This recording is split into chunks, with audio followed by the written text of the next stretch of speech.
ఇప్పుడు మీరు చూస్తున్నటువంటి దేవాలయం కొవ్వూరు పవిత్ర గోదావరి నది ఒడ్డున నిర్మించినటువంటి శ్రీకృష్ణుని యొక్క ధ్యాన మందిరం.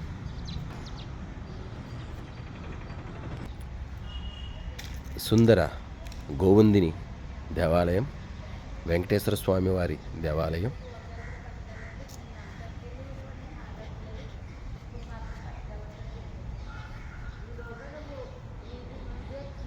గోశాల. ఇక్కడ 12 నదులకు గాను 12 పేర్లతో ఇక్కడ ఆవులను పెంచడం జరుగుతుంది. మరి ఒక దేవాలయం షిరిడి సాయిబాబా సుందర సాయి మందిరం.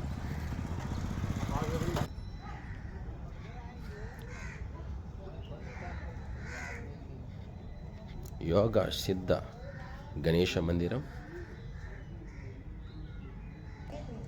శ్రీ లక్ష్మీ నరసింహస్వామి వారి ఉగ్రరూపం చాలించి సాధించిన ఉదుంబర వృక్షం.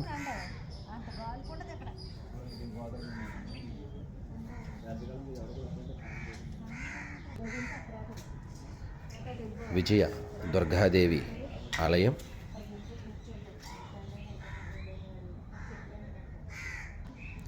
గౌతమ మహర్షి యొక్క శిలా రూపం.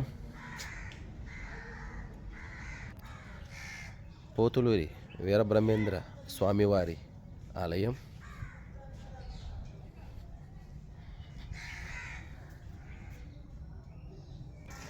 గౌతమ మహర్షి తపస్సు ఆచరించినటువంటి ప్రదేశం. గౌతమ మహర్షి వారు తపస్సు చేసుకున్నటువంటి ఆశ్రమం ఇప్పుడు శివాలయం కింద రూపొందించబడింది. ఆయన పూజించినటువంటి శివలింగం లోపల పూజలు అందుకోవడం జరుగుతుంది. అభయ ఆంజనేయ స్వామి వారి దేవాలయం. ఎన్నో వందల సంవత్సరాల క్రితం ఇక్కడ తనంతట తానుగా వెలిసినటువంటి రావి చెట్టు, రావి వృక్షం. గాయత్రీ మాత ధ్యాన మందిరం. అయ్యప్ప స్వామి దేవాలయం.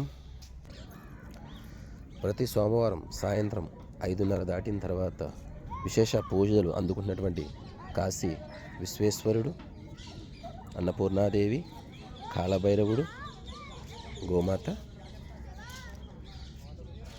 పవిత్రమైనటువంటి గోదావరి నది,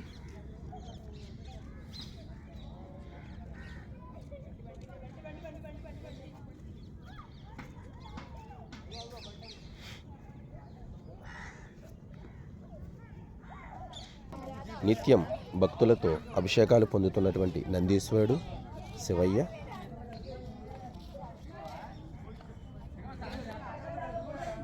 విఘ్నేశ్వరుడు, దత్తాత్రేయ స్వామి, దక్షిణామూర్తి, లక్ష్మీ నరసింహస్వామి వారి దేవాలయం. ఈ దేవాలయంలో లక్ష్మీ నరసింహస్వామి వారు, పూరి జగన్నాథ స్వామి వారు, అదేవిధంగా వెంకటేశ్వర స్వామి వారు ముగ్గురు కలిపి ఉండడం జరుగుతుంది.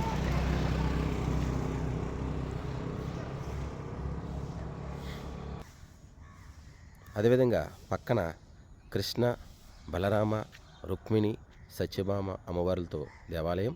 అదేవిధంగా గోవులతో గోశాల. ఇక్కడ అన్ని రకాలైనటువంటి దేవాలయాలు అందరికీ అందుబాటులో ఎల్లవేళలా ఉండడం జరుగుతుంది. కాకపోతే ఆ సమయాన్ని చూసుకుని మనం దర్శించుకోవడం ఎందుకైనా మనకు ఉత్తమం.